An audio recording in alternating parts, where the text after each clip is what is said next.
माँ भवानी के चरणों में प्रणाम करते हुए मंडप पर आवाहित 33 कोटि देवी देवताओं के चरणों में कोटि कोटि प्रणाम करते हुए मंडप समुपस्थित विद्वान आचार्य जी, अपने अपने वेदों के ज्ञाता विद्वान ब्राह्मण एवं श्रीमद् भागवत महापुराण को संगीत से संगीत में सजाने वाले समस्त संगीताचार्य, दूर प्रांतों से आए हुए भक्त श्रद्धालु, सती सावित्री के चरित्र को चरित्रार्थ करने वाली भारत की मातृ शक्ति देवी स्वरूपिणी बहने, नन्हे मुन्ने बाल गोपाल स्वरूप आबाल वृद्ध नर और नारी, आप सभी मेरे बाल कृष्ण के स्वरूप हैं, इसलिए आपके हृदय में बसे हुए सर्वेश्वर भगवान को मेरा प्रणाम। इस ध्वनि यंत्र के माध्यम से जहां तक भी हमारी आवाज जा रही हो, उन सभी जीवों के हृदय में, उन सभी प्राणियों के हृदय में बसे हुए सर्वेश्वर भगवान को भी मेरा प्रणाम। और जो भक्त प्रेमी पवित्र श्रीमद् भागवत की कथा को लाइव प्रसारण के माध्यम से अपने घर में बैठ करके देख रहे हैं, उन सभी भक्तों के हृदय में भी बैठे हुए भगवान श्री कृष्ण को मैं प्रणाम। और व्यासपीठ से जय जय श्री राधे, जय जय श्री राधे, जय जय श्री राधे।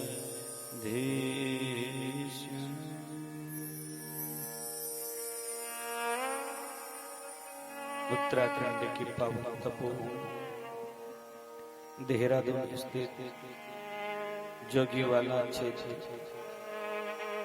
विवेकानंद किले के लिए चल रही श्रीमद् भागवत कथा का आज षष्ठम दिवस में अब हम सब लोग प्रवेश करने जा रहे हैं। पिबत भागवतान मुक्ति सप्ताह वाचनं कुरु। पिबत भागवतान मुक्ति सप्ताह श्रवणं लभे। भगवान की परम पवित्र कथा आप हम सब लोगों के मध्य आई। संसार में दो गंगा है। कितनी गंगा है? दो गंगा। एक है कथा रूपी गंगा और दूसरी है भगीरथी रूपी गंगा। तो भगीरथी रूपी गंगा में स्नान किस किसने किया? गंगा जी में स्नान किसने किया? कहाँ पे किया? हरिद्वार किया। कैसे किया?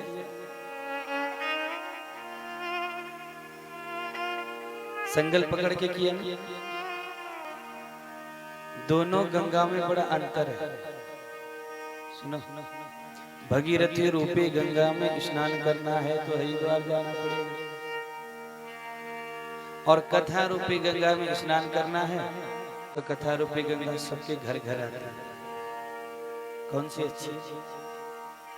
घर वाली अच्छी है या जहां जाना पड़ता है वो अच्छी? और देखो, भगीरथी रूपी गंगा तन को पवित्र करती है और कथा रूपी गंगा मन को पवित्र करती है। उससे बढ़ के है कि नहीं? और देखो, जब हम हरिद्वार में या कहीं भी गंगा जी गंगा घाट जाते हैं, स्नान करते हैं तो संगल लगी होती है। संगल पकड़ करके स्नान करते हैं। आगे जाएंगे तो डूब जाएंगे, डूबने का भी डर है, तो डूब जाएंगे तो इस दुनिया से चले जाएंगे। लेकिन कथा रूपी गंगा की विशेषता देखो, जितने गहराई में जाओगे, जितने गहराई में जाओगे उतना आनंद आएगा, है कि नहीं? तो कथा रूपी गंगा मन को पवित्र करती है और भगीरथी रूपी गंगा तन को पवित्र करती है।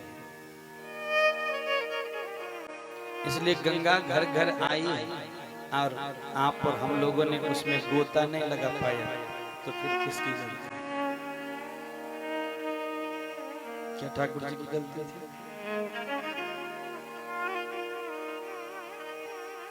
भगवान तो कृपा करने के लिए आए थे। जब तक समुद्री रूपी चांद समुद्र में रहा ना, मछली ने कोई महत्व नहीं समझा। कथा का महत्व तब तक आदमी नहीं समझता है जब तक उसके बीच में कथा होती। जब कल कथा विराम हो जाएगी तो आपको याद आएगा भैया शायद थोड़ा और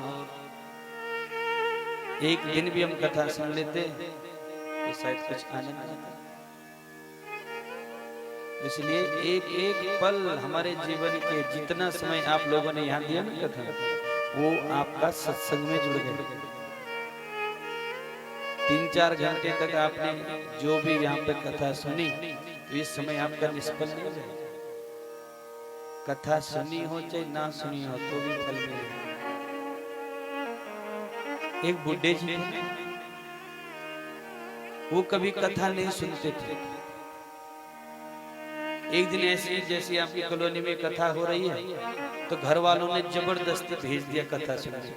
बुजुर्ग आदमी कभी कथा सुनी नहीं, जैसी जबरदस्ती भेजा कि दादाजी आज तो कथा सुनने जाना ही पड़ेगा। अब बुड्ढे जी कथा सुनने के लिए आए, घर वालों ने बिठा दिया कथा में। ब्याज जी से पहले कथा में बैठ गए तो जहाँ टेंट का डंडा है स्तंभ लगा है ऐसे बुड्ढे जी को बिठा दिया, उस पे आराम से टेक लगा करके बैठ गए। तो कथा में जो यजमान लोग थे गेट से बोल रहे थे कि आओ आओ आओ, सबका स्वागत कर रहे थे। जब तक ब्याज जी आए तब तक बुढ़े जी को नींद आ गई भजन सुनते सुनते। नींद ऐसी आई दिन में सोने की आदत, पूरे दिन भर वहीं खरांटे मारते रहे। शाम को जब कथा विराम हुई तब बुढ़े जी की नींद खुली, प्रसाद लिया। अब गेट से बोला कि सब भाई जाओ जाओ कथा समाप्त हो गई, चलो चलो। घर में आए, घर वालों ने पूछा दादाजी कथा में क्या सुना? बोला कथा में सुना आओ आओ और जाओ। क्या सुना? आओ आओ और जाओ जाओ। बोला और कुछ नहीं सुना? बोला समय कुछ दिन बीते, एक आध महीने के बाद उनके घर में क्या हुआ, चोर घुसे। जैसे चोर आए, चोर ने दरवाजा खोला, 2-3 लोग थे। अब बुड्ढे जी को कथा की याद आई तो कथा में कह रहे उसने सुना कि आओ आओ। जैसे चोर ने दरवाजा खोला उसने सपने में कह दिया आओ आओ। अब चोर ने सोचा शायद सो नहीं रखा भाई बुढ़ा। चोरों ने दरवाजा बंद किया, चले गए। थोड़ी देर बाद एक 1-1.5 घंटे बाद दोबारा आए, दरवाजा खोला, जितना भी घर में गहने थे पैसे थे सब कोई पोटली बनाई। जैसी पोटली उठाने वाले थे बुड्ढे जी ने सपने में बोल दिया जाओ जाओ। अरे चोर ने सोचा ये तो ढोंग कर रहा है हमको पकड़ने का, इसको तो नींद नहीं आ रही। उसके पैर पकड़ लिए। बोला महाराज ये तो आपका धन है, हमने आपका कुछ भी नहीं चुराया, लेकिन 2-4 घर से हमने और भी धन चुरा रखा है, तुम इसको भी ले लो। पर हाथ जोड़ करके विनती है ना पुलिस वालों को बोलना ना अड़ोस पड़ोसियों को बोलना। लो महाराज जितना भी ये धन है आप इसको भी ले लो, लेकिन हमारा नाम मत बोलो। चरणों में गिर पड़ा। बुड्ढे ने बोला ये पाप है, मैंने तो कथा में आओ आओ और जाओ जाओ सुना और इतना कुछ मिल गई। अगर मैं सचमुच कथा सुनता तो मुझे कितना मिलता। तो कहने का तात्पर्य है आप कथा में बैठे आपको जरूर कुछ न कुछ मिले। आप खाली हाथ नहीं, कुछ न कुछ अवश्य मिलेगा। बस आपके अंदर भाव कितना है, परमात्मा के प्रति प्रेम कितना है, बस उस भाव से आपको फल मिलेगा। वाचम पवित्रम जब राम नामम, हृदयम पवित्रम जब आत्मज्ञानम, पादम पवित्रम कर तीर्थयात्रा, हस्तम पवित्रम करदान वाचम मले मुंह। भगवान ने हमारे लिए मुख दे रखा, किस लिए? किस लिए दे रखा?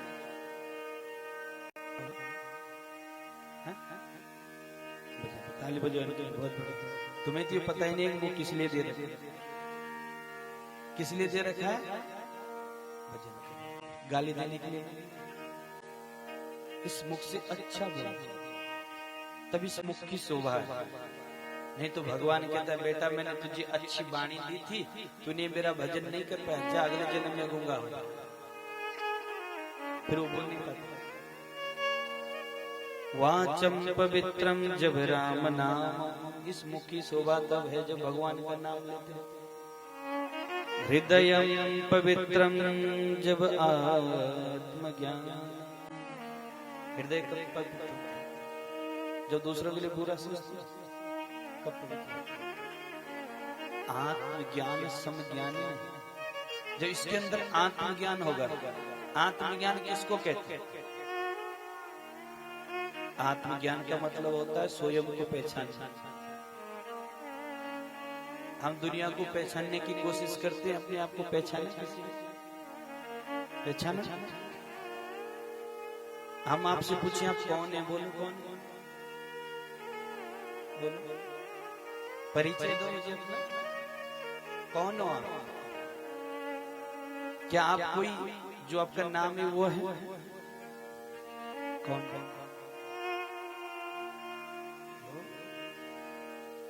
नहीं है पता। राधे राधे बोलना। तो जब आपको अपना ही पता नहीं तो सामने वाले को क्या समझाओगे? सामने वाले को क्या बताओगे? अहम आत्मा। आप कौन है? आप एक आत्मा है, और आत्मा अजर अमर अविनाशी है। आत्मा का न देखा जाता है, न आत्मा को बांधा जाता है, न आत्मा को जलाया जाता है। आत्मा एक एवं शरीर विभु नित्यश्च। हम यहाँ इतने लोग बैठे हैं, आपके अंदर जो आत्मा है मेरे अंदर भी वही है। जितने हम बैठे हैं सबके अंदर एक ही है आत्मा, लेकिन शरीर सबके अलग अलग। आत्मा एक एवं शरीर विभु नित्यश्च। आत्मा एक है, शरीर अनेक है।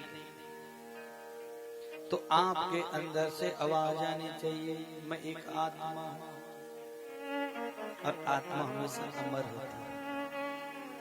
हम लोग रोते ना कोई दुनिया से चले जाते, अरे इंसान मरता थोड़ी नहीं है, आत्मा मरती थोड़ी नहीं है। ये तो शरीर धारण कर लेती है, ये तो नया कपड़ा पहन लेती है। कल आपने दूसरा कपड़ा लाया था, आज दूसरा लाया। मैंने भी कल दूसरा लाया था, आज दूसरा लाया। तो जैसा हम कपड़ा बदलते हैं वैसी आत्मा शरीर बदलती है। जो ये शरीर है ये आत्मा का कपड़ा है।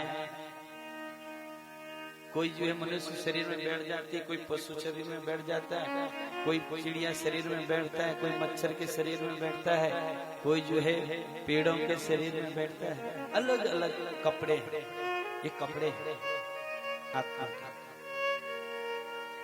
और जो जैसा कपड़ा पहनता है वीआईपी से वीआईपी, उसको उस कपड़े की लाज भी रखनी। तो सबसे महंगा कपड़ा किसने पहना है? आप मनुष्य शरीर। तो आत्मा कभी मरती नहीं है, शरीर को छोड़ देती है और दूसरा कपड़ा धारण करती है। कभी आपने गरुड़ पुराण सुना? क्या लिखा हुआ उसमें? जो एक बार ढंग से गरुड़ पुराण सुन लेगा ना, वो चलते हुए भी देखेगा कि कोई जीव न मर जाए। उसमें बड़ा खतरनाक है। एक बार ढंग से किसी के मुख से सुना हो, ठीक हो, नहीं तो खुद पढ़ो। आप पढ़ सकते हो, पढ़ो, शास्त्रों को पढ़ो, रामायण को पढ़ो, भागवत को पढ़ो। अरे संस्कृत नहीं आती तो हिंदी तो आ जाती है। रोज अध्ययन करो शास्त्र, तभी तो आप जानोगे कि हमारे भागवत जी में क्या लिखा है। दूसरे धर्म वाले कैसे जानते हैं कुरान में क्या लिखा है? उनका बच्चा बच्चा पढ़ता है, लेकिन तुम्हारा बेटे ने कभी रामचंद्रमानस के दर्शन नहीं किए। लोग कहते हैं महाराज घर में महाभारत रखी तो घर में महाभारत हो गई। अरे भगवान, क्या महाभारत को रखने से महाभारत होगी क्या? महाभारत के बराबर पवित्र ग्रंथ कौन सा है? हमारे ग्रंथों में सबसे बड़ा ग्रंथ है महाभारत। उनको पढ़ो, जानो उनको, उनके अंदर लिखा क्या है, हमारे बड़े बड़े ऋषि मुनियों ने क्या क्या किया। सुनो, राम जी गए पढ़ने के लिए स्कूल में, और स्कूल से पढ़ करके आए। दशरथ जी ने डिग्री नहीं देखी, क्या देखा? प्रात काल उठ के रघुराई, मात पिता गुरु नाम वही माता। सच बताना, आप लोगों के बच्चों में से कौन किस किस का बेटा करता है आपको प्रणाम सुबह शाम? बहुत बढ़िया, ताली बजाओ इनके लिए। आप लोगों की नहीं करते हैं क्या? जब हमारे बच्चे ने कभी रामचरितमानस को नहीं पढ़ा, हाय हाय और बाय बाय को पढ़ा, बड़े बड़े स्कूलों में पढ़ रहे, 1-1 लाख रुपए फीस दे रहे, लेकिन संस्कार नाम की कोई चीज नहीं। क्यों? हमारे यहाँ नहीं कहा जाता हाय हाय और बाय बाय, ये तो अमेरिका में चलता है। हमारे सनातन में तो राधे राधे कहा जाता है, जय श्री राम कहा जाता है। तो नरक का रास्ता बड़ा कठिन है। आपने विचार की बरसी क्यों होती है? हमारे यजमान जी बरसी कर रहे हैं पितरों के लिए, क्यों कर रहे हैं? और ये बरसी क्यों होती है साल भर में, मालूम? ये बरसी इसलिए साल भर में होती है, जब कोई प्राणी इस दुनिया से जाता है ना, तो जिस दिन वो इस शरीर को छोड़ता है, यमपुरी में हमारे सबके खाते बने हुए हैं चित्रगुप्त के पास। अब जिस दिन जिसका लिखा हुआ है, एक ही लाइन में और एक ही मोहल्ले में एक नाम से कई लोग, तो जैसा आपका एड्रेस होता है, तो वैसे वहां भी एड्रेस है सबका। ये दादा का नाम है, ये परदादा का नाम है, ये इसके पिता का नाम है, ये माता का नाम है, ये इसका नाम है, ये गली नंबर है, ये मकान नंबर है, ये सब लिखा हुआ होता है। तो जब समय पूरा होता तो यम के दूत लेने के लिए आते और उस प्राणी को लेकर के जाते। तो जैसे ले जाते तो यहाँ से सीधा सबसे पहले यमपुरी ले जाते उस आत्मा। तो उस आत्मा को जैसे यमपुरी ले जाते हैं, तो वहां उसकी हाजिरी लगाई जाए, भैया यही है कि कोई दूसरा तो नहीं। फिर उसका वहां खाता खोला जाता है, हाँ ठीक है यही है। किसी किसी को आपने देखा होगा, एक बार जो है तुलसी दल मुख में दे दिया, फिर जीवित हो गया। तो क्या होता है, कभी कभी एक नाम से गलत भी हो जाता है। ले जाना तब बगल वाले को ले गया बगल वाला, हाँ, तब दोबारा उसको तुरंत लाया जाता है, उसके अंदर चेतना आती, सुनने में आता बगल वाला गोविंद। तो वहां आप हम सबके खाते बने हुए हाजिरी लगा करके वापस लाते हैं, लेकिन यम फांस में बांध के रखते, उस शरीर में नहीं जाने देते। उस आत्मा को यम फांस में बांध करके रखते हैं यमराज।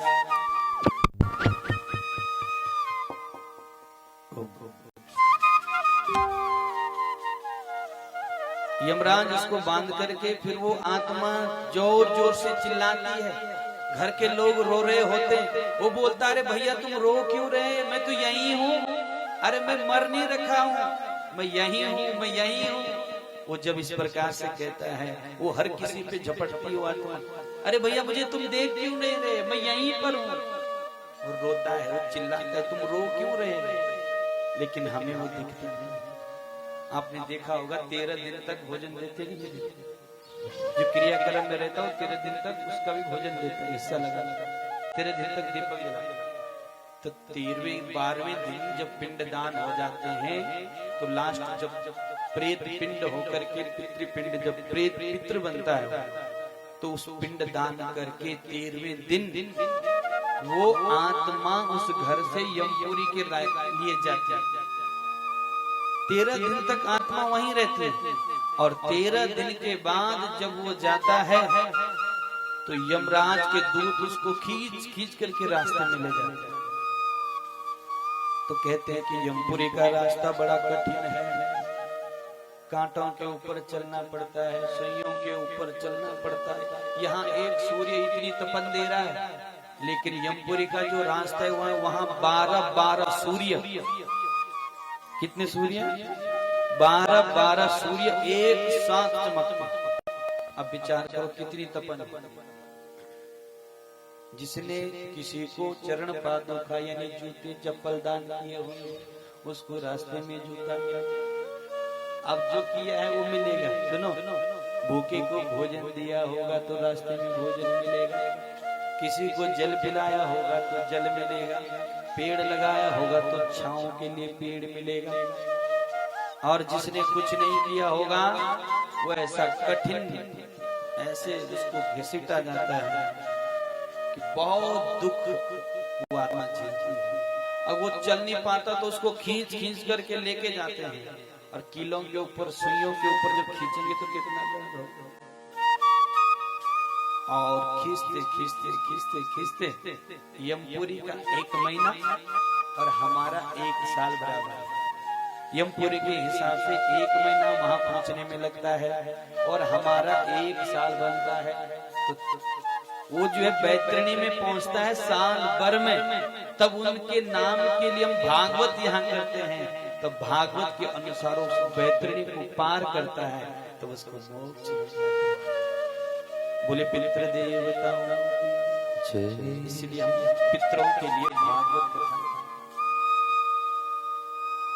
तो इसलिए जिन पुण्य आत्मा के निमित्त ये भगवान की कथा हो रही है, स्वर्गीय श्री गंभीर सिंह, हमें निश्चित विश्वास है कि वो भागवत की कथा को सुनकर के एक नहीं 21 पीढ़ी आज समस्त चंद्र परिवार के वैकुंठ धाम में। आपके पितर तो उसी दिन भगवान के वैकुंठ धाम को चले गए जिस दिन ये विचार बना। भगवान ने तो उसी दिन आपका घर पवित्र कर दिया जिस दिन आपके मन में भागवत की गंगा बही। ये तो एक माध्यम है। अब मन तो पवित्र उसी दिन हो जाता है जिस दिन अच्छे विचार मन में आते हैं। बोलिए भागवत भगवान की। तो इस प्रकार से भगवान की कथा को हमको श्रवण करना चाहिए। तो कहाँ तक कल कथा सुनी बताओ जरा। आज तो पहले भी लेट है, आज कथा 7 बजे से पहले नहीं छूटेगी। ये बात याद रखना। हलचल मत मचाना, कोई मरी कोई पीछे से भाग रहा, कोई आगे से, पहले ही। आज लास्ट दिन है, आज हो सकता है 10 बजे बज सकती है। प्रयास करेंगे कि 8, साढ़े 8, 9 बजे तक छोड़ देंगे, लेकिन 10 भी बज जाए तो ये बैठना पड़ेगा। और बिना प्रसाद लेके जाएंगे तो फिर पाप लगेगा। कलावती ने प्रसाद त्यागा था कि नहीं त्यागा? ध्यान रखने से आना आपके हाथ में तो जाना भी हमारे हाथ। बोलो राधे राधे। थोड़ा जोर से बोलो, और जोर से बोलो, तभी छूट पाएंगे टाइम से। तो कहां तक सुनी कल कथा बताओ जरा। कछु माखन को बल बढ़ियो, कछु गोपिनी करे सहाय, श्री राधा जो की कृपा से मन गिरबर लियो। बोलिए गिरिराज भगवान की जय। भगवान ने कल गिरिराज जी को उठाया। भगवान जिसे समझाना चाहते हैं ना उसको सहजता से समझा लेते हैं। इंद्र का भगवान ने अहंकार को चूर्ण किया, लेकिन इंद्र को क्षमा किया, ब्रह्मा को क्षमा नहीं किया। जिसे भगवान समझाना चाहते हैं वो सहजता से समझ जाते हैं, और जिसे समझाना नहीं चाहते आप देख रहे कि पड़ोसी के पास खूब बढ़ते जा रहा है। या कोई आपने देखा होगा हमारे पास आते, महाराज बगल वाला तो इतना पाप कर रहा फिर भी दिन प्रतिदिन ऊपर ही बढ़ रहा, हम तो दिन दिन में नीचे जा रहे। क्यों? पड़ोसी ने इतना पुण्य किया है। और जिस पे परमात्मा की कृपा नहीं होती वो दिन पर तो दिन बढ़ते जाता है। बढ़ते जाएगा, बढ़ते जाएगा, बढ़ते जाएगा। और भगवान दुखी उसी को करते हैं जो उसका अपना हो। आप किसके साथ लड़ाई करेंगे? पड़ोसी के साथ करोगे कि अपने घर वालों से? जिसको आप जानते हैं उसी से करोगे? अनजान आदमी के साथ कोई लड़ता है क्या? तो परमात्मा जिसको जानते हैं दुख भी उसी को देते हैं। और दुख भगवान इसलिए देते कि मेरा भक्त पक्का हो जाए।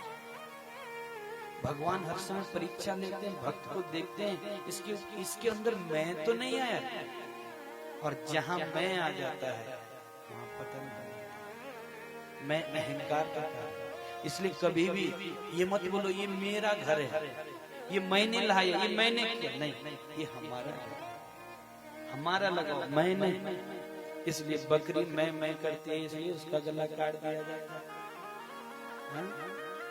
रावण के ऊपर अगर मैं ना लगता तो संसार में रावण को कोई मार नहीं सकता, लेकिन मैं लगा इसलिए रावण। और जबकि रावण राम जी से सब चीज में श्रेष्ठ। सुनो, जब रावण को मार दिया ना भगवान, तो लक्ष्मण को कहा जा भैया लक्ष्मण कुछ ज्ञान लेकर के आ। लक्ष्मण गया और रावण के सर के पास खड़ा रहा। रावण ने कुछ नहीं कहा, आधा घंटे तक खड़ा रहा। वापस आया, क्या कहा? बोले भैया कुछ तो कह नहीं रहे। बोले कहाँ गए तुम? बोले सर के पास। बोले महापुरुषों के सर के पास में चरणों के पास खड़े रहना। राम जी ने रावण का, लक्ष्मण का हाथ पकड़ा और रावण के चरणों के सामने। सुनो, रावण के अंदर से आवाज आई, हे राम तुम जीत गए, मैं हार गया। क्यों? मैं हर चीज से तुमसे श्रेष्ठ था, फिर भी मैं हार गया और तुम जीत गए। अगर वंश की बात करें तो मैं ब्राह्मण वंश का था, तुम क्षत्रिय वंश के थे, वहां भी मैं तुमसे बड़ा था। सेना की बात करें तो मेरी कई अक्षौणी सेना थी, तुमने भालू बांदर इकट्ठे किए, वहां भी मैं तुमसे बड़ा था। लंका की बात करें तो मेरी पूरी लंका सोने की थी, तुम्हारा केवल राजभवन सोने का। सब चीज में मैं तुमसे बड़ा था, तो मैं हार गया और तुम जीत गए। कारण क्या? तो राम जी ने क्या कहा? हे दशानन तू इसलिए हारा कि तेरा भाई तेरे साथ नहीं था। मैं इसलिए जीता कि मेरा भाई मेरे साथ खड़ा है, इसलिए तू हार गया और मैं जीत गया। यही कारण। इसलिए आज कल काल में भाइयों में प्रेम नहीं है। एक भाई दूसरे भाई की गर्दन पकड़ करके मारना चाहता है। जो भाई कल तक एक थाली में खाते थे, वही भाई आज एक दूसरे का मुंह नहीं देख सकते। कारण क्या है? प्रेम। इसलिए जब तक ये मुट्ठी बंद है तब तक इसके अंदर सोचिए, मुट्ठी खुल जाती तो अंगुलियां अलग अलग बिखर जाती है। इसलिए संगे सती कली, संग में बड़ी शक्ति होती है। तो कछु मातन को बल बढ़ियो, कछु गोपिन करी सहा। सारे ब्रजवासियों ने सोचा कन्हैया वैसा है, आज के बाद ना तेरे साथ खेलेंगे ना कुश्ती करेंगे। भैया तू तो है भगवान, और भगवान के साथ कोई गड़बड़ हो जाएगी तो गले गले लग जाए। तू तो भगवान है, ना जाने क्या कर ले। इसलिए आज के साथ खेलना झपटना सब चीज बंद। भगवान ने सोचा गड़बड़ हो जाएगा, इनको अगर पता लग गया कि मैं भगवान हूँ तो मुझे मंदिर में बंद कर देंगे, लीला नहीं कर पाऊंगा। तो भगवान ने बहाना बनाया कि मेरे पास एक मंत्र है, मैं उसको बोलता हूँ और तुम सब लोगों की शक्ति मेरे अंदर आ जाती है। सबका मनोरथ भगवान ने पूर्ण किया। आज